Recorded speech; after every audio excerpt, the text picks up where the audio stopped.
ബംഗാളിലെ നാദിയ ജില്ലയിൽ 2 നിപ്പ കേസുകൾ സ്ഥിരീകരിച്ചതിന് പിന്നാലെ കടുത്ത ജാഗ്രതാ നിർദ്ദേശങ്ങൾ പുറപ്പെടുവിച്ച് ഏഷ്യൻ രാജ്യങ്ങൾ. നിപ്പ ബാധ മുൻപ് റിപ്പോർട്ട് ചെയ്യപ്പെട്ടിട്ടുള്ള കിഴക്കൻ ഏഷ്യൻ രാജ്യങ്ങളാണ് വിമാനത്താവളങ്ങളിൽ പരിശോധന കർശനമാക്കിയത്. തായ്ലൻഡ്, സിംഗപ്പൂർ, ഹോങ്കോങ്, മലേഷ്യ എന്നിവിടങ്ങളിൽ വിമാനമിറങ്ങുന്നവരെ പരിശോധിക്കും.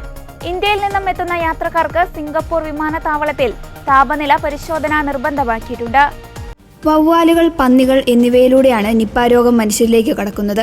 ഇവ കടിച്ചിടുന്ന പഴങ്ങൾ ഭക്ഷിക്കുന്നതിലൂടെയാണ് പ്രധാനമായും രോഗം മനുഷ്യരിലേക്ക് എത്തുന്നത്. തുടർന്ന് വ്യക്തിയിൽ നിന്ന് മറ്റു വ്യക്തികളിലേക്കും പടരും. 2025 ഡിസംബർ അവസാനമാണ് ബംഗാളിൽ നിപ്പ സ്ഥിരീകരിച്ചത്. ആരോഗ്യ പ്രവർത്തകരായ 2 പേർക്കാണ് രോഗമുണ്ടായത്.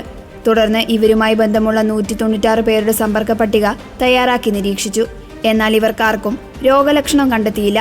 പരിശോധനയിലും ഫലം നെഗറ്റീവാണെന്ന് കേന്ദ്ര ആരോഗ്യ മന്ത്രാലയം വ്യക്തമാക്കി. ദശലക്ഷക്കണക്കിന് ഇതര സംസ്ഥാന തൊഴിലാളികളാണ് കേരളത്തിൽ ജോലിക്കെത്തുന്നത്. ഇതിൽ ഭൂരിഭാഗവും ബംഗാളിൽ നിന്നുള്ളവരാണ്.